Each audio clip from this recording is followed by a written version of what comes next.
Hi, swimming பூல்லையோ வேறு எங்கேயோ ஆழமான இடத்துல எப்படி நீச்சல் அடிக்காமல் ஒரே இடத்துல நிற்கிறது, அதை தான் இந்த வீடியோவில் ஷார்ட்டாக சொல்ல போகிறேன். இந்த மாதிரி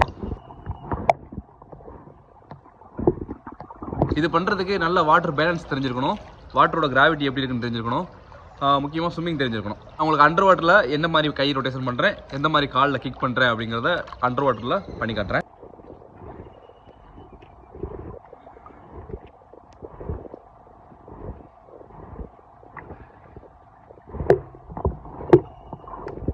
இதில் நிறைய மெத்தட் இருக்குது. அதாவது இப்படி தான் பண்ணணும்னு இல்லை, கையை வந்து எப்படினாலும் பண்ணலாம், காலை எப்படினாலும் பண்ணலாம்.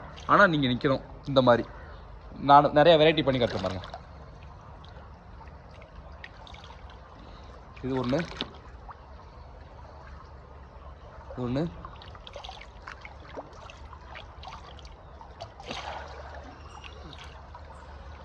இந்த மாதிரி ஒன்று. ஒருத்தவங்க ஒவ்வொரு மாதிரி பண்ணுவாங்க. இதில் சிம்பிளாக எது ஈஸியாக இருக்கும் அப்படின்னா இந்த ஸ்டைல் தான். இதில் காலை மட்டும் யூஸ் பண்ணி நிற்கலாம், ஒரே இடத்துல நிற்கலாம் இந்த மாதிரி. அப்புறம் கையை மட்டும் யூஸ் பண்ணிக்கலாம். ரெண்டையும் சேர்த்து யூஸ் பண்ணும்போது உங்களுக்கு டயர்ட் இருக்காது.